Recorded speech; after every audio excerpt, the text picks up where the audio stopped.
Hey, bonjour tout le monde, j'espère que vous allez bien. Bienvenue à 180. Bienvenue dans cette série qu'on a commencée le 2 dimanches, qui est la série Tuning.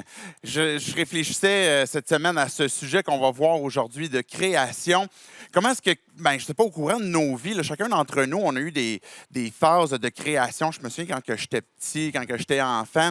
Une des choses que j'aimais faire, qu'on aimait faire avec les amis dans mon quartier, c'était, pendant l'été, on aimait ça faire des espèces de buggy, des espèces d'auto avec du bois, des retailles de bois, là, de patio. Des fois, on piquait des planches directement sur le patio. Et puis, on mettait des roues après ça. Et on essayait de faire quelque chose qui roule puis qui va. On était dans un quartier parce qu'il y avait beaucoup de côtes aussi. Là, fait qu'il fallait que ça soit quand même un peu sécuritaire pour qu'on se rende jusqu'au bout.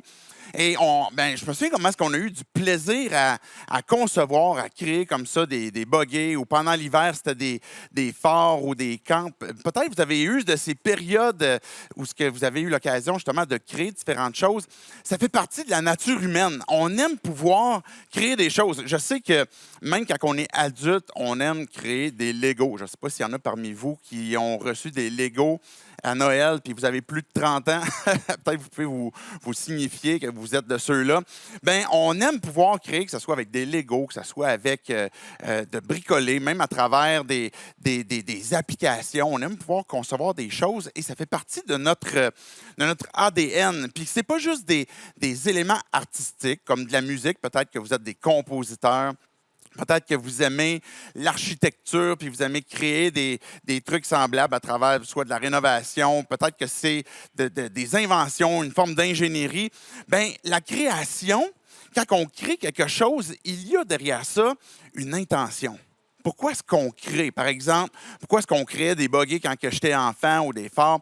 On avait du plaisir à le faire. Il y avait quelque chose qu'on voulait utiliser, puis faire une guerre, par exemple, de balles de neige, où on voulait pouvoir exprimer peut-être ce qu'on ressent. Peut-être que la création, pour vous, est un moyen d'exprimer ce que vous ressentez. Si vous êtes une bonne passe, une mauvaise passe, ça peut être un moyen aussi d'apporter de la beauté. Pour vous, c'est un moyen d'apporter quelque chose qui va être beau autour de vous ou d'offrir à quelqu'un. Vous créez un dessin pour votre parent, par exemple.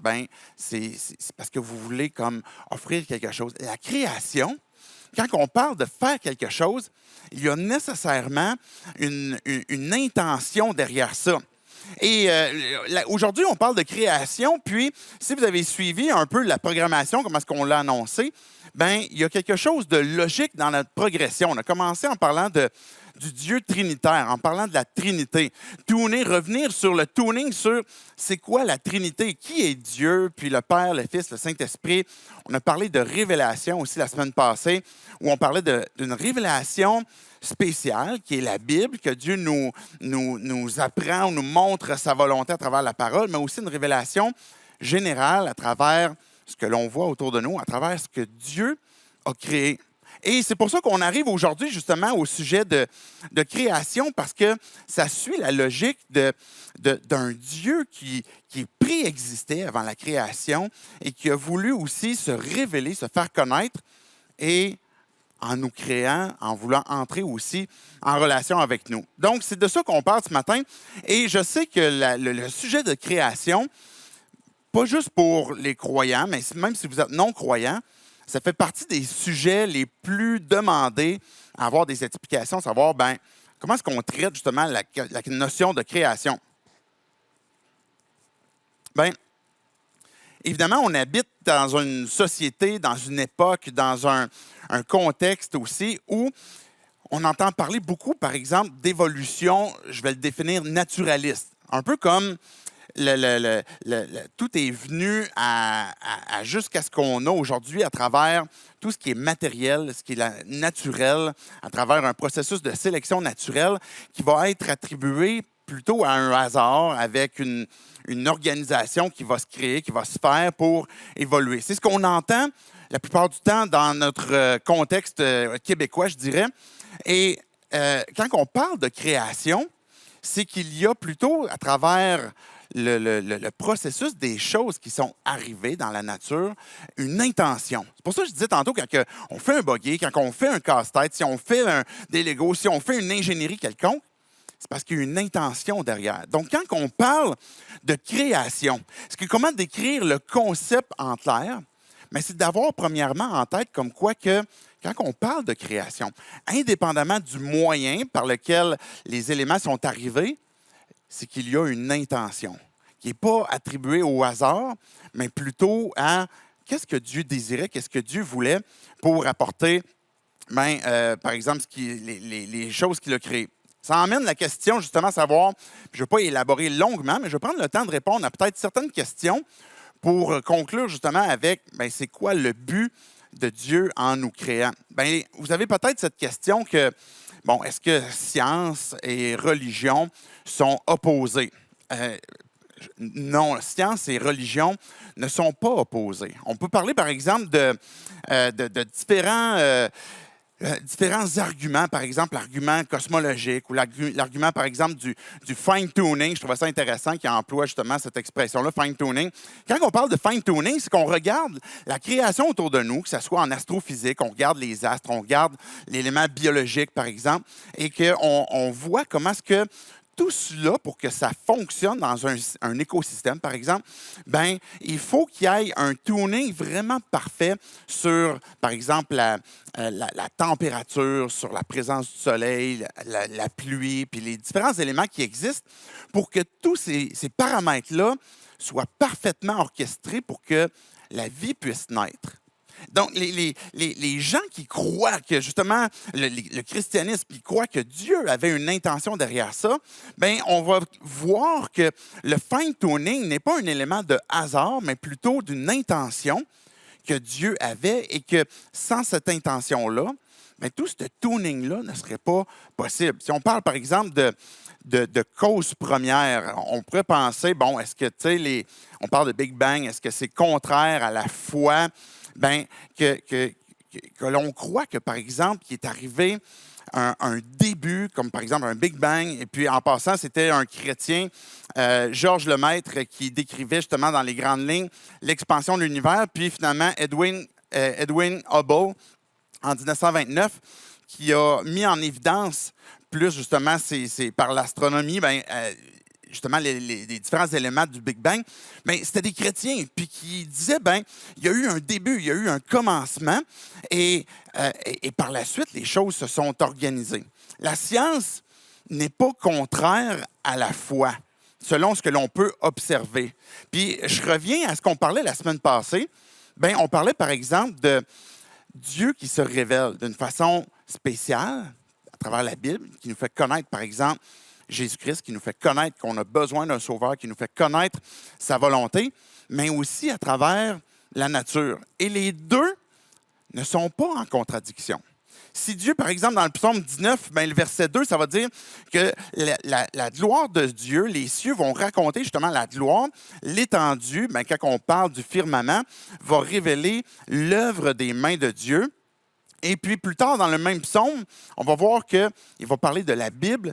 Elle est parfaite, puis elle donne du réconfort. Le témoignage de l'Éternel est vrai. Donc, ces deux types de révélations-là vont ensemble. Et c'est le moyen que Dieu utilise pour se révéler. Fait que quand on regarde, et là, quand je parle de science, c'est qu'on observe ce qui se produit, par exemple, la croissance d'un bébé, qu'on regarde comme notre système écologique, etc., on est capable d'observer comment est-ce que Dieu se révèle. On peut découvrir la personne de Dieu à travers ces éléments-là qu'on peut découvrir. Maintenant, qu'est-ce que ça génère, par exemple, chez les chrétiens? Comment est-ce qu'on comprend la création? L'arrivée de la création, il y a deux positions principales qui peuvent découler de ça.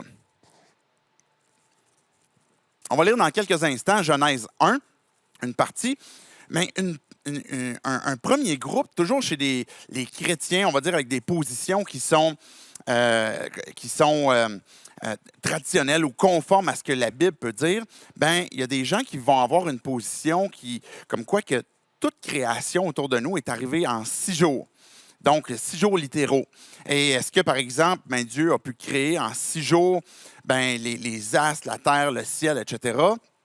Je pense qu'il n'y a rien qui empêche dans sa capacité à ce que Dieu puisse créer ce qu'il veut, comme il veut, dans le temps qu'il veut. Est-ce que c'est la façon qu'il le fait? C'est ça que l'autre groupe va se poser comme question. Est-ce que ça se peut que Dieu ait utilisé une forme d'évolution pour créer ce que l'on voit aujourd'hui? Et chez les évangéliques, il va exister ces deux positions où il va y avoir une terre jeune ou il va y avoir une vieille terre. Mais dans les deux cas, on se rapporte quand même à ce qu'on disait tantôt comme définition, que quand on parle de création, c'est que ce n'est pas attribué à un hasard, mais à une intention divine.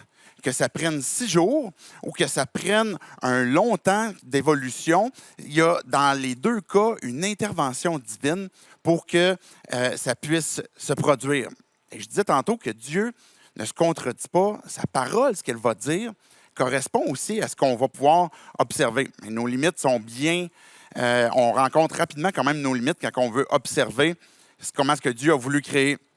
Et pourquoi est-ce que c'est important dans la foi chrétienne de parler de création? Pourquoi est-ce que ça fait partie de notre série Tuning? Pourquoi est-ce qu'on a besoin de revenir sur cette question de tuning sur la création? Tournez avec moi dans Genèse 1. Je vais lire les versets 25 à 28, puis après ça, je vais suivre avec Genèse 2. Genèse 1, versets 25 à 28. Je ne vous lis pas tout le texte de la création que l'on a, mais je vais vous lire la fin pour apporter quelques éléments qui sont importants de ce qu'on vient de dire pour ce que l'on comprend dans la foi chrétienne comme la création. Au verset 25, ça dit que Dieu fit les animaux terrestres selon leurs espèces, le bétail selon son espèce et tous les reptiles de la terre selon leurs espèces. Et Dieu vit que c'était bon. Puis Dieu dit, faisons l'homme à notre image, à notre ressemblance, qu'il domine sur les poissons de la mer, sur les oiseaux du ciel, sur le bétail, sur toute la terre et sur tous les reptiles qui rampent sur la terre. Dieu créa l'homme à son image et il créa à l'image de Dieu. Il créa l'homme et la femme. Dieu les bénit et leur dit, « Reproduisez-vous, devenez nombreux, remplissez la terre et soumettez-la. Dominez sur les poissons de la mer, sur les oiseaux du ciel et sur tout animal qui se déplace sur la terre. » On arrive à Genèse 2, je vais lire les versets 1 à 4, puis ensuite le verset 7. « Ainsi furent achevés le ciel et la terre et toutes leurs armées. Le 7e jour, Dieu avait achevé tout le travail qu'il avait fait. Et le 7e jour, il se reposa de tout le travail qu'il avait fait. Dieu bénit le 7e jour et en fit un jour sacré, car en ce jour, Dieu se reposa de tout le travail qu'il avait fait en créant. » J'arrête là pour l'instant, je ne vais pas tout de suite au verset 4. On vient de voir la fin du chapitre 1, le début du chapitre 2, et qui nous raconte un peu cette conclusion justement de l'œuvre créatrice de Dieu. Quand on regarde le texte, les chrétiens, quand ils vont lire le texte, vont faire le travail qu'on appelle d'herméneutique, chercher à comprendre qu'est-ce que le texte est en train de dire, qu'est-ce que Dieu est en train de communiquer, c'est quoi l'intention de l'auteur. Quand on regarde ce texte-là, par exemple, on va voir que ça a un style particulier. On va voir, par exemple, qu'il y a des correspondances. Je vous ai apporté un petit tableau rapido, je ne vais pas m'éterniser là-dessus, pour que vous puissiez voir les correspondances comme les jours 1 à 6. On parle dans une structure de texte, comme ce qu'on vient de lire, de chiasme. Ça veut dire qu'il y a des références. Par exemple, le jour 1 et le jour 4 sont intimement liés ensemble. Le jour 2 et le jour 5, le jour 3 et le jour 6 sont liés ensemble. Parce que dans les jours, par exemple, qu'on va parler le jour 1, on va voir que la lumière fut. Mais après ça, on arrive au jour 4, que Dieu a créé les luminaires, la lune, les étoiles, le soleil. On va parler du jour 2. Je vais regarder sur l'écran pour que je puisse voir. Je ne savais pas noter dans mes choses. Mais le jour 2, Dieu va créer les cieux et la mer. Et puis finalement, le jour 5, on va voir qu'il va il va avoir créé les cieux, mais le jour 5, il va créer les oiseaux. Il va avoir créé la mer le jour 2, mais après ça, il va créer les poissons dans la mer. Ainsi de suite, le jour 3 et 6 ensemble. Donc, c'est ce qu'on voit dans le texte, qu'il y a une structure un peu comme quelque chose qui se construit entre les différents jours et qu'on est en train de voir qu'il y a vraiment une poésie à travers ce texte-là qui nous est donné. Il y a des caractéristiques, par exemple, comme je disais, d'un texte poétique. Il y a beaucoup de parallèles entre, par exemple, lumière, luminaire, illuminé, des mots-clés qui ressortent pour résonner ensemble. Des fois, en français, on perd un peu ces sons-là parce qu'on n'a pas l'original. Mais on va voir aussi des répétitions. Si vous avez déjà lu le texte, vous allez voir cette répétition que Dieu dit, Dieu fit et Dieu vit. Il y a vraiment un refrain qui se fait, et puis ainsi fut le jour X, et cela était très bon. Donc, il y a comme une chanson qui est faite à travers cette poésie-là, qui nous est donnée dans le texte de la création, qui nous révèle l'intention de l'auteur. Ce qu'on va voir aussi, c'est qu'il y a des invariables. Tantôt, je disais que chez les chrétiens, il va y avoir des gens qui vont croire que c'est une création en 6 jours. Et puis, d'autres, ils vont dire, non, mais ça pourrait être une évolution créationniste ou ce que Dieu a intervenu à travers ça. Mais indépendamment de ces positions-là, il y a des invariables qui demeurent à travers le texte. Même si on voit que c'est un texte poétique, bien, ce texte poétique est en train de nous pointer à ce que Dieu est, ce que Dieu a fait, comment est-ce que la création entre en relation avec Dieu. Dans ces invariables-là qu'on a besoin de comprendre quand on parle de création, c'est qu'il y a la préexistence de Dieu. Dieu existait avant la création du monde. On parle de Dieu comme l'alpha et l'oméga, le premier et le dernier, celui qui existait avant même que le temps existe. Parce que Dieu n'a pas de commencement, il n'y a pas de fin. Ça emmène Dieu à un niveau au-dessus de toute chose. Parce qu'il est l'être qui a préexisté, puis a toujours existé. Donc, il n'a pas de cause lui-même, de cause première, mais par qui toute chose est arrivée à la naissance. Et ça emmène justement un deuxième élément qu'on doit comprendre comme invariable dans la composition de la création, qui est une expression qu'on a en latin, ex nihilo. Ça veut dire que Dieu a créé à partir de rien, à partir de sa parole. Dieu dit et la chose arrive. On regarde Jésus, par exemple, dans les évangiles, puis on voit qu'à un moment donné, il va rencontrer une personne qui est muette, il va rencontrer un aveugle, il va rencontrer un paralytique. Puis le gars, par exemple, le paralytique qui est couché, Jésus va lui dire, tes péchés te sont pardonnés. Fait que là, il y a des gens qui sont là, c'est comme, il est qui pour prétendre pouvoir pardonner les péchés, pouvoir dire ça? Puis Jésus a dit, c'est quoi qui est le plus difficile de dire? Que tes péchés soient pardonnés ou lève-toi et marche? Puis là, Jésus a dit, afin que le monde puisse comprendre comme quoi que j'ai l'autorité de pardonner les péchés, il a ordonné au gars de se lever, et puis finalement, le gars il a été guéri à partir de sa parole. Jésus apporte la guérison, apporte la chose à la naissance à partir de rien, à partir de ce qu'il dit. Et quand on parle de création, de ce que l'on a autour de nous, et la raison pour laquelle on peut voir Dieu à travers ça, c'est justement parce qu'elle reflète le caractère de Dieu qui a créé ex nihilo à partir de rien. Je fais une citation rapidement de Hébreux 11, verset 3. Ça dit que le Fils est le reflet de sa gloire et l'expression de sa personne. Il soutient tout par sa parole puissante. Tout ce qui existe est soutenu par la parole de Christ, la parole de Jésus. Et que rien ne peut rester à existence s'il n'est pas soutenu par la parole de Dieu, d'où tout a été créé. Un autre élément important, où ce qu'on voit qui est dans la question de création, qui a un autre invariable, c'est que Dieu nous a créés à sa ressemblance. On a lu tantôt le texte de Genèse 1. On a vu que Dieu a créé, par exemple, les animaux.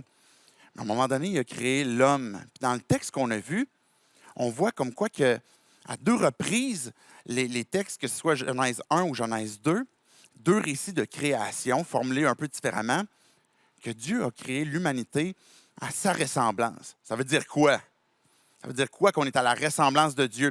Bien, par exemple, Thomas d'Aquin parlait d'habileté cognitive, nos capacités à justement créer, à pouvoir inventer, à pouvoir raisonner, à pouvoir réfléchir, ou d'habileté spirituelle que Jean Calvin parlait. Dans une forme où on exclut la présence du péché, on parle de avant la chute, qu'on va voir dans un prochain dimanche, mais que l'homme, la façon que Dieu l'a créé, et la femme, c'est qu'il a cette capacité de pouvoir découvrir, de pouvoir comprendre, de pouvoir connaître Dieu, son amour et de pouvoir interagir avec Dieu avec des habiletés spirituelles.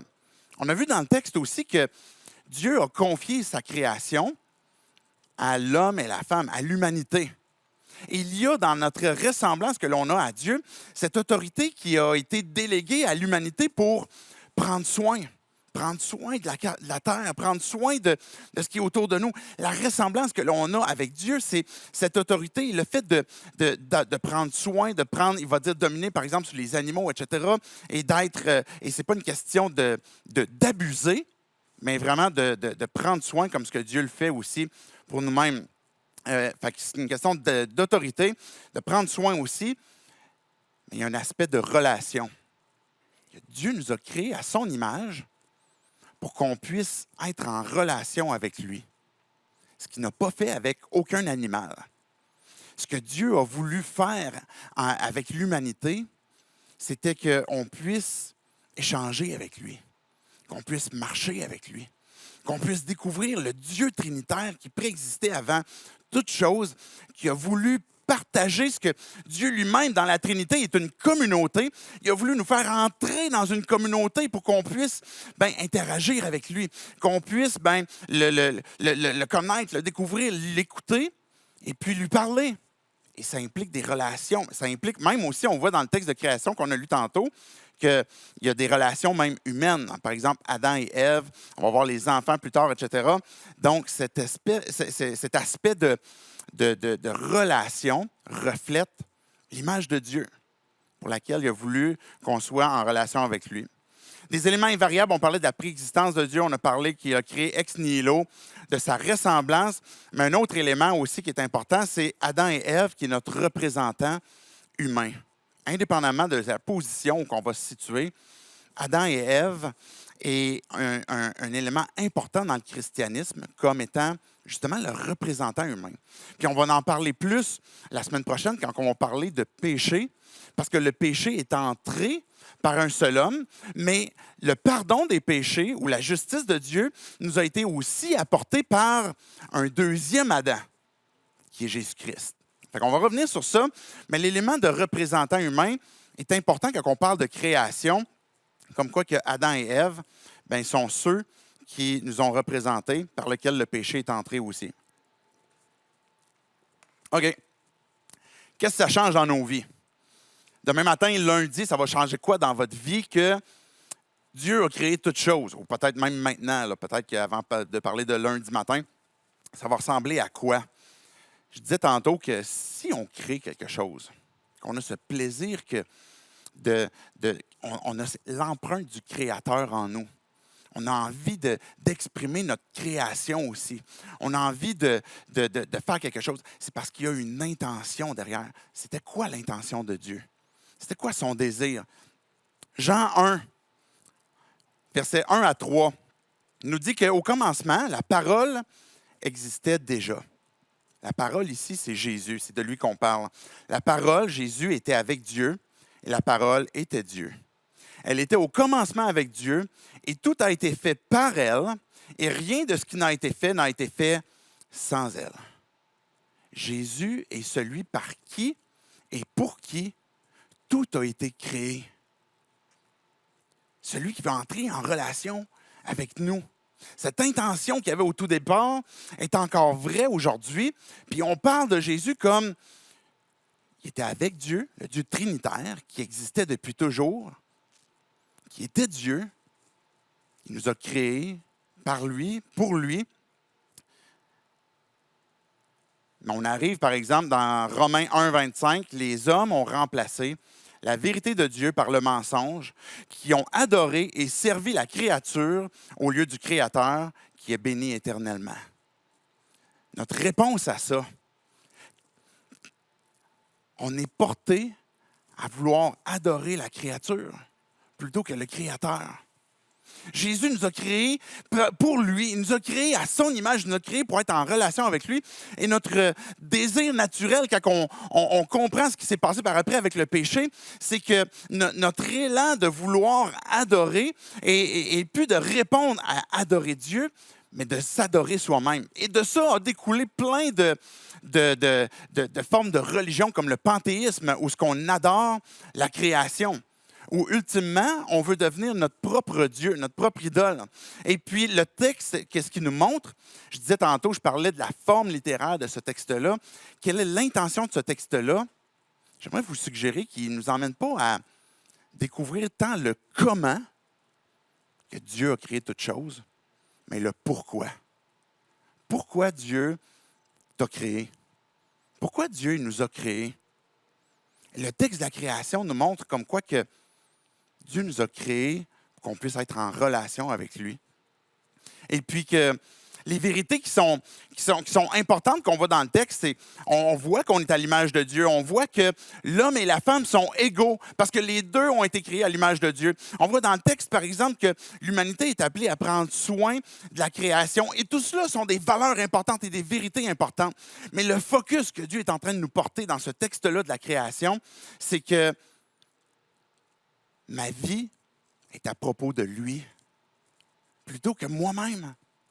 La vie et la création, moi inclusivement, est à propos du Créateur.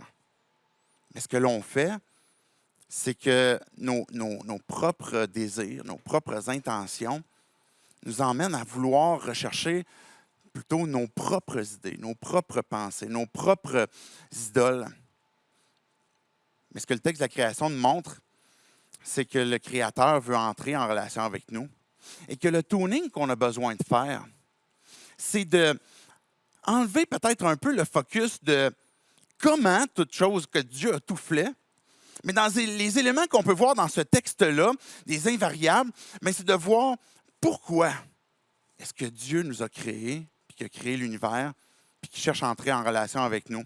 Je vais terminer avec un dernier texte de Éphésiens, les versets 1 à 14 du chapitre 1. Éphésiens 1, versets 1 à 14. En lui, on parle de Jésus. En lui, nous avons été désignés comme héritiers, ayant été prédestinés suivant le plan de celui qui met tout en œuvre conformément aux décisions de sa volonté. Dieu met tout en œuvre selon sa volonté pour servir à célébrer sa gloire. Nous qui avons par avance espéré dans le Messie, en lui, vous aussi, après avoir entendu la parole de la vérité, l'évangile qui vous sauve, en lui, vous avez cru et vous avez été marqués par l'empreinte du Saint-Esprit qui avait été promis. Et ce Saint-Esprit-là est le gage de notre héritage en attendant la libération de ceux que Dieu s'est acquis pour célébrer sa gloire. Dieu a mis en œuvre son plan. Dieu a exprimé son cœur à travers sa création, à travers l'humanité, à travers toi, en mettant son empreinte en toi, puis en voulant nous réconcilier avec lui, pour nous faire devenir ses enfants, pour nous adopter, pour qu'on puisse devenir ses héritiers, pour qu'en attendant la libération du plan initial que Dieu avait créé pour nous, pour qu'on puisse être en relation, il nous donne son Esprit Saint pour nous dire, ça c'est le gage, ça c'est la mise de fond que je mets pour que tu sois sûr que je vais accomplir ce que j'ai prévu pour toi et que tu vas pouvoir profiter et bénéficier puis pouvoir jouir de la vie selon la façon que je l'ai pourvu et qui est bon pour nous, que de dire, je me tourne vers Dieu maintenant parce que je veux célébrer sa gloire. C'est pour ça que Dieu nous a créés. À 2 reprises, on a vu dans le texte d'Éphésiens que c'est pour servir à célébrer. C'est quand même cool quand on y pense. Servir à célébrer Dieu, sa gloire. Et c'est la raison pour laquelle Dieu veut nous réconcilier, qu'il veut nous restaurer pour nous rétablir dans ce pourquoi Il nous a créés pour qu'on puisse l'adorer, le célébrer. Et ce qui a motivé Dieu à ça, c'est la richesse de sa bonté, son cœur qui a voulu entrer en relation avec nous. Et comment est-ce que ça se concrétise? Comment est-ce que, si Dieu m'a créé pour l'adorer, ça veut dire quoi? Parce que peut-être que tu te dis comme, j'ai pas ce qu'il faut. Je suis pas la bonne personne pour ça. Dieu a tout pourvu pour que tu puisses le célébrer avec ce que tu as, avec ce que tu es, avec ce que... Des fois, on met souvent le focus sur « j'ai pas la capacité » ou « j'ai pas ce qu'il faut », « je suis pas la bonne personne ». Mais Dieu, avec ce qu'il nous a donné, de pouvoir dire « Dieu, je veux te célébrer. C'est vers toi que je veux lever les yeux en toutes circonstances. » Pas juste quand ça va bien, pas juste à Noël pour célébrer la naissance de Jésus, mais en toutes circonstances. Même quand la vie est difficile, même quand la vie est bonne. Parce que ma vie est à propos du Créateur.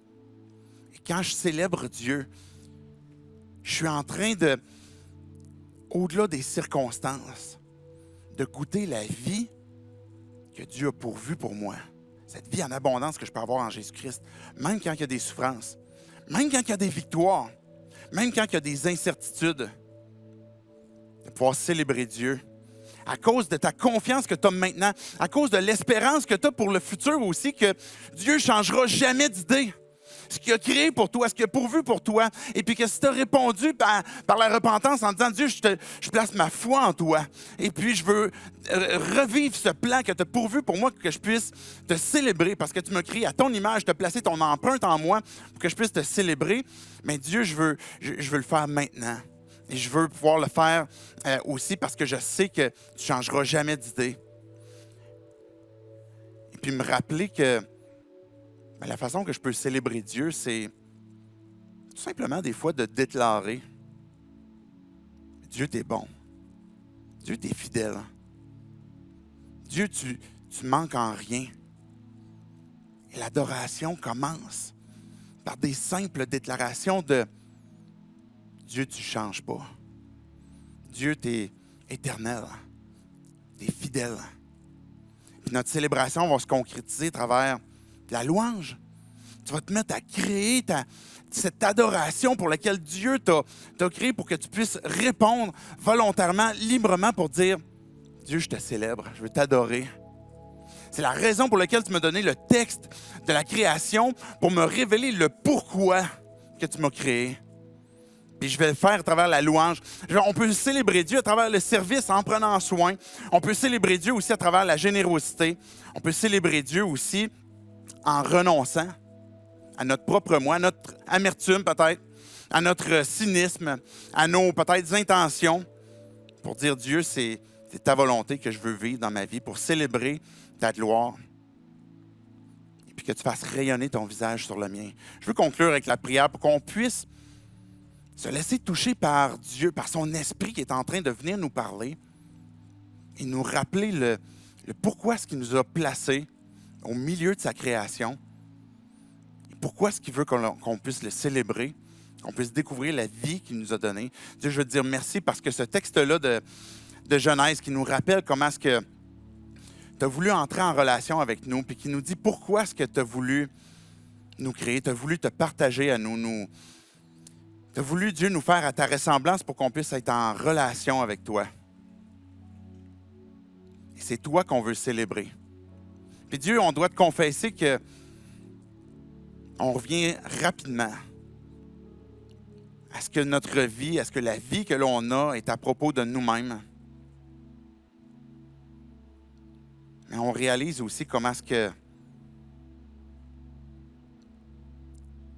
ça ne nous conduit pas tant que ça à ce plaisir ou à ce bonheur de ce pourquoi qu'on est ici-bas maintenant sur Terre.